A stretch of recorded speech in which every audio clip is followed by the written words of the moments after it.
Salam sejahtera, salam sehat untuk kita semua. Saya Margareta Fitri Agustina, mahasiswa S2 Manajemen Pendidikan di Universitas Negeri Surabaya. Kali ini saya akan menyampaikan salah satu materi yang ada pada mata kuliah Analisis Kebutuhan dan Perencanaan Pendidikan, di mana pembahasan materi ini adalah tentang tipe-tipe perencanaan. Nah, kita akan mulai.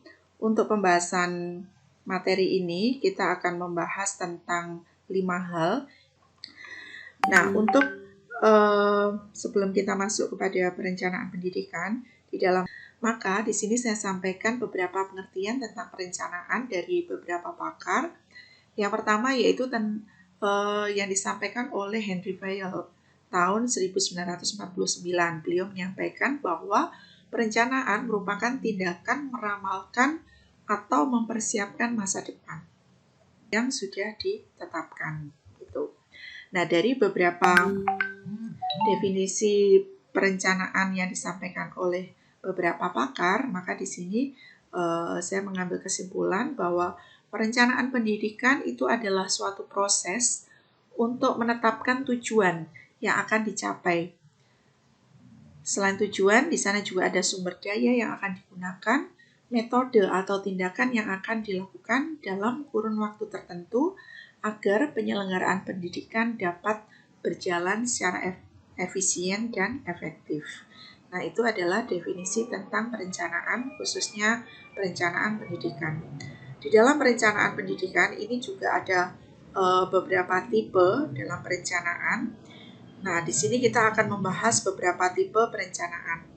Yang pertama, kita akan membandingkan tentang tipe perencanaan yaitu strategic planning dan operational planning.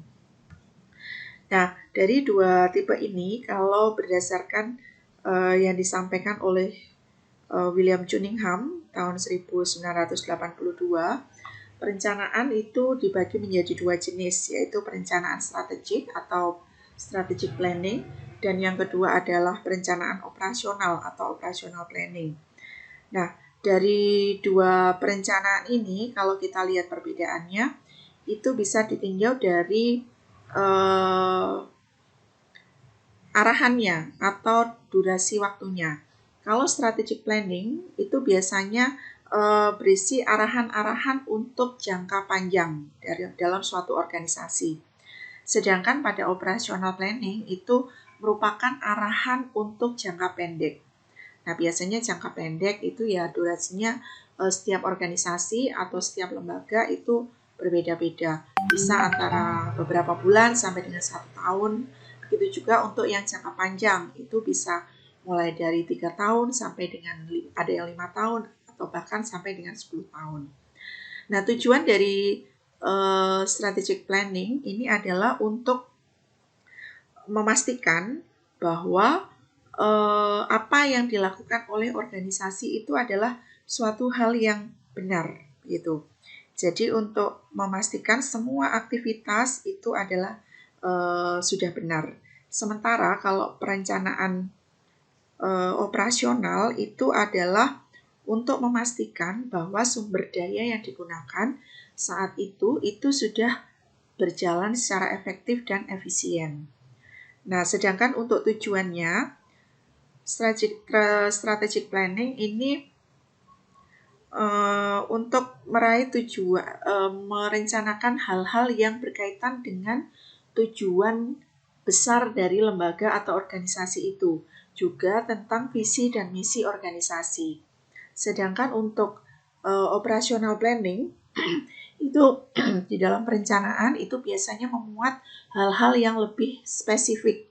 Biasanya di situ memuat tentang langkah-langkah atau juga petunjuk-petunjuk konkret hal-hal teknis yang dilakukan di lapangan oleh seluruh anggota komunitas lembaga atau organisasi tersebut. Gitu. Nah, kemudian biasanya di dalam antara strategic planning dengan operational planning itu sebuah lembaga harus merencanakan strategic planning terlebih dahulu. Jadi atau rencana jangka panjangnya terlebih dahulu. Tidak boleh rencana jangka pendek atau operasional planning ini ditetapkan terlebih dahulu sebelum strategic planning itu dikembangkan. Jadi harus strategic planning terlebih dahulu, kemudian baru operasional planningnya. Kemudian di dalam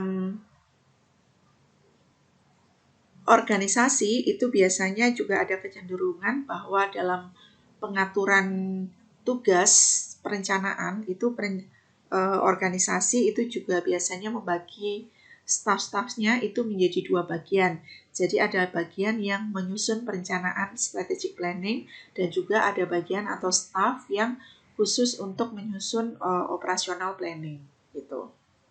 Biasanya kalau strategic planning itu disusun oleh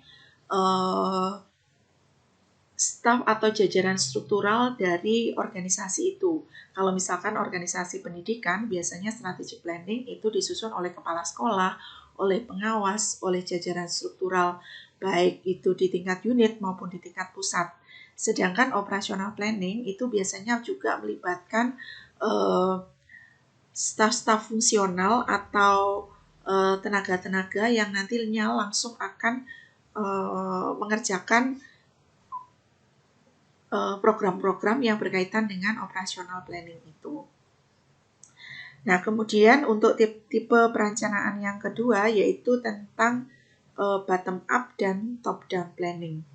Nah, untuk bottom up planning ini adalah sebuah perencanaan yang disusun dengan memperhatikan arus bawah atau dibuat di tingkat bawah, kemudian diteruskan ke arah yang lebih tinggi atau di tingkat pusat yang paling tinggi.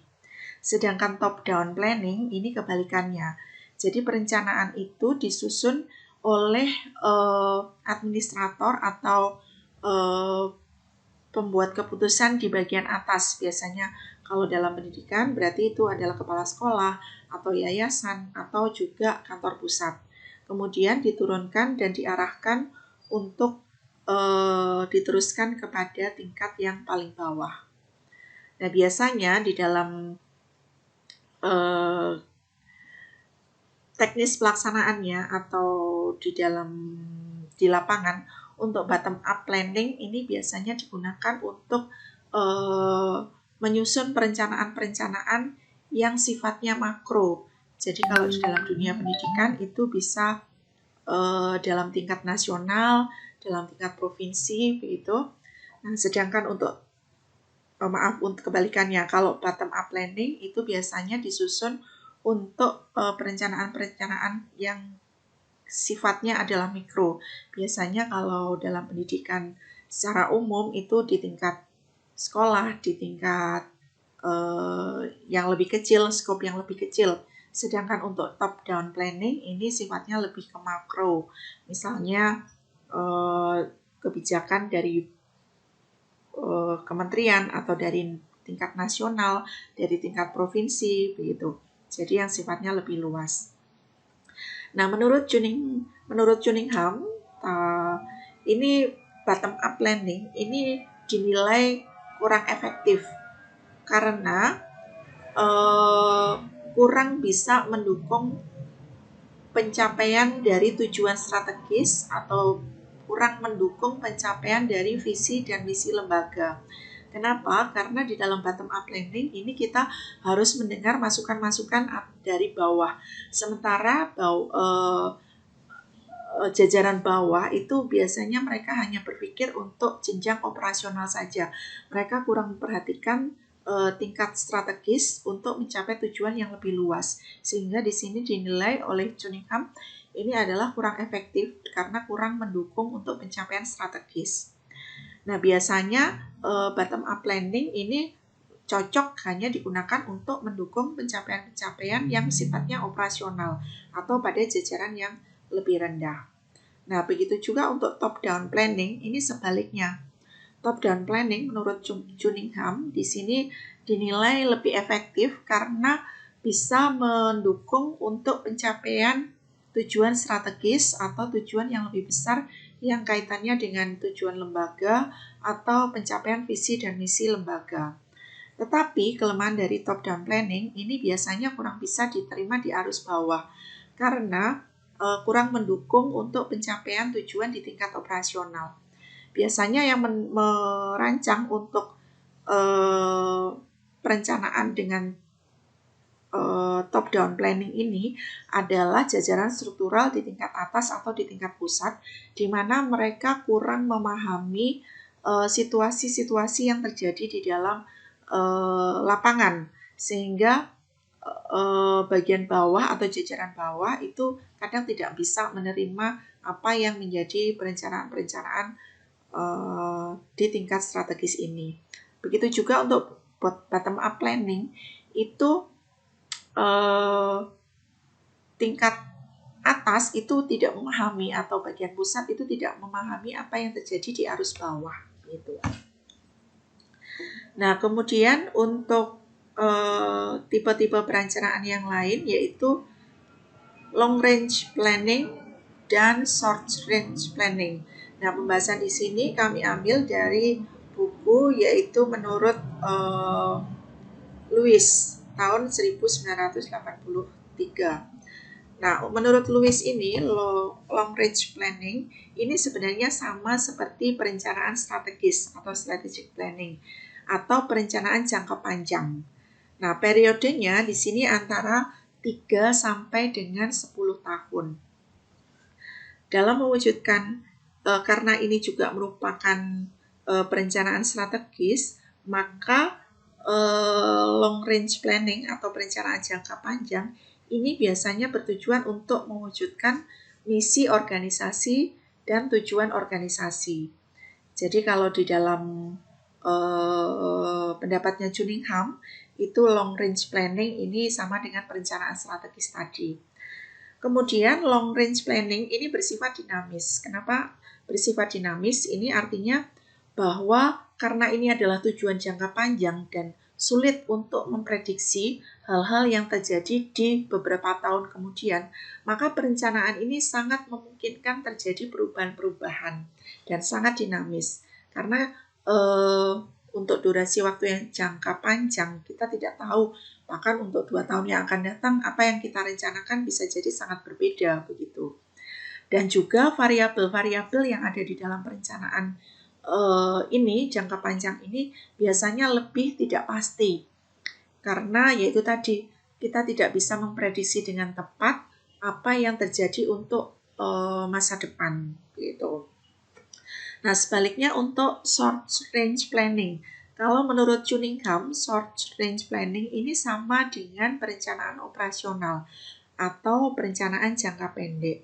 Sehingga untuk perencanaan ini dibuat untuk jangka waktu beberapa bulan hingga 1 tahun gitu. Nah, untuk perencanaan ini biasanya berisi atau tujuannya adalah untuk memperbaiki kondisi rutin, menetapkan tujuan jangka pendek, merinci standar kinerja, dan menjelaskan rencana tindakan. Jadi dalam short range planning itu berisi dengan tindakan-tindakan teknis atau metode-metode teknis yang memang akan diterapkan secara langsung di dalam beberapa waktu ke depan untuk mencapai tujuan organisasi jangka pendek. Nah, karena jangka pendek, maka di sini kita bisa lebih mudah memprediksikan apa yang akan terjadi di beberapa waktu ke depan. Sehingga perencanaan ini sifatnya lebih statis. Jadi kalau kita merancang sesuatu untuk 1 tahun begitu, maka biasanya itu akan lebih mudah tercapai atau apa yang kita rencanakan itu lebih mudah tercapai. Dan variabel-variabelnya itu lebih pasti. Dan biasanya di dalam short range planning ini lebih banyak melibatkan personil atau tim yang berada di tingkat bawah. Jadi langsung orang-orang yang memang menjadi pelaksana atau yang sebagai PIC-nya dari setiap kegiatan yang dilaksanakan. Itu adalah long range planning dan short range planning. Berikutnya ada satu lagi yaitu tentang problem solving planning. Nah, menurut Lewis, problem solving planning ini adalah sebuah perencanaan yang ditujukan atau digunakan untuk menyelesaikan masalah-masalah yang kemungkinan akan terjadi dalam waktu-waktu yang akan datang. Jadi planning ini memang disusun untuk menyelesaikan masalah-masalah yang kemungkinan akan terjadi gitu. Nah, maka problem solving planning ini harus memiliki durasi yang tidak boleh panjang. Biasanya durasinya tidak lebih dari 2 bulan gitu.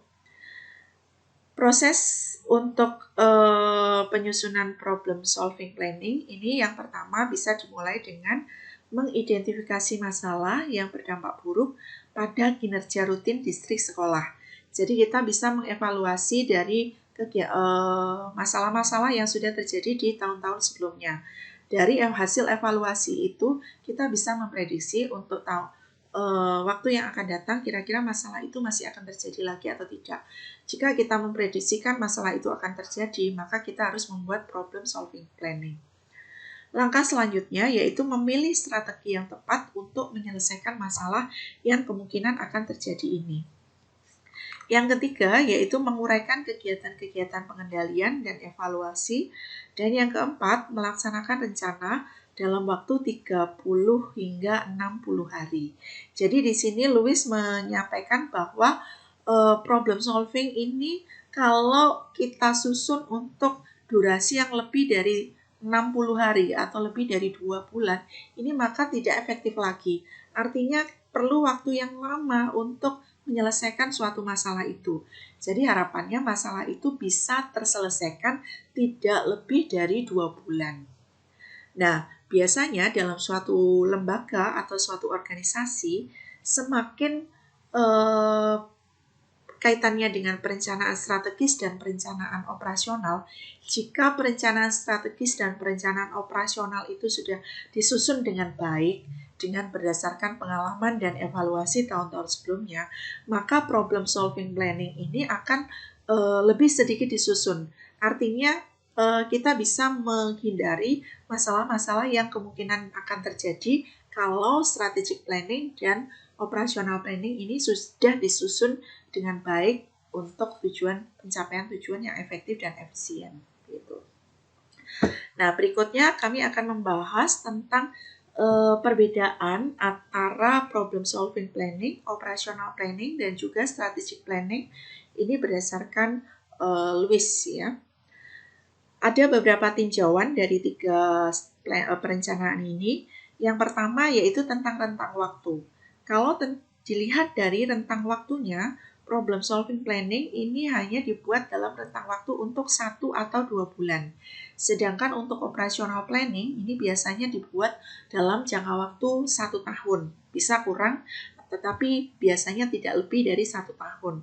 Sedangkan strategic planning ini biasanya dibuat bervariasi antara 3 sampai dengan 10 tahun. Kemudian ditinjau dari faktor risiko, problem solving planning ini biasanya memang memiliki risiko yang tinggi karena dia langsung perencanaan yang dibuat untuk menyelesaikan suatu masalah gitu. Sedangkan operational planning ini faktor risikonya tinggi tetapi tidak lebih tinggi dari problem solving planning. Begitu juga untuk strategic planning. Kemudian untuk tinjauan yang ketiga yaitu tentang keterlibatan personil.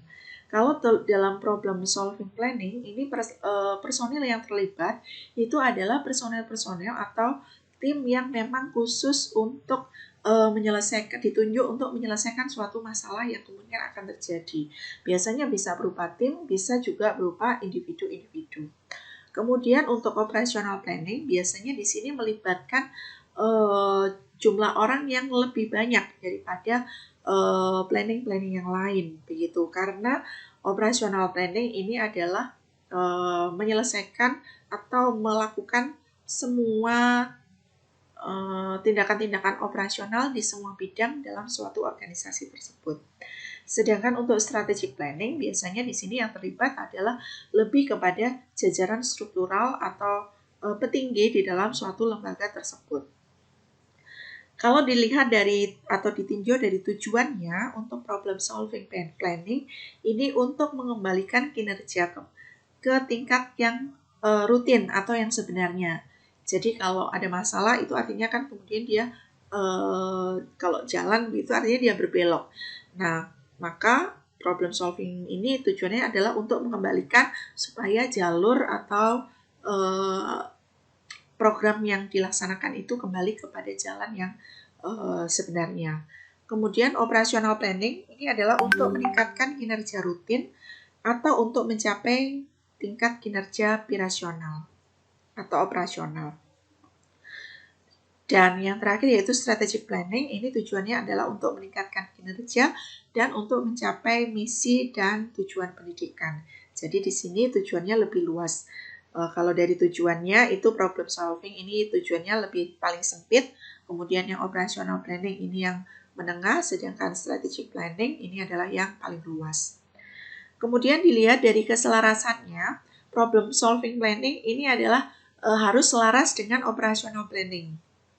Sedangkan operational planning ini harus selaras dengan strategic planning. Dan strategic planning itu harus selaras dengan misi dan tujuan sekolah.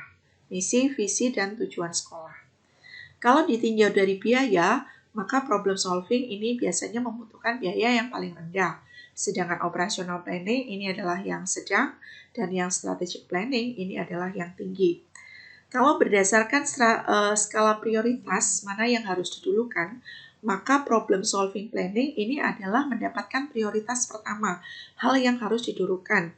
Kemudian operational planning ini masuk pada prioritas yang kedua, dan strategic planning ini adalah prioritas yang ketiga. Nah, itu adalah tipe-tipe perencanaan yang sering digunakan sebagai arahan untuk lembaga-lembaga, khususnya lembaga pendidikan. Demikian pembahasan saya tentang tipe-tipe perencanaan ini. Terima kasih atas perhatiannya dan sampai jumpa pada pembahasan-pembahasan berikutnya. Salam sejahtera dan salam sehat selalu.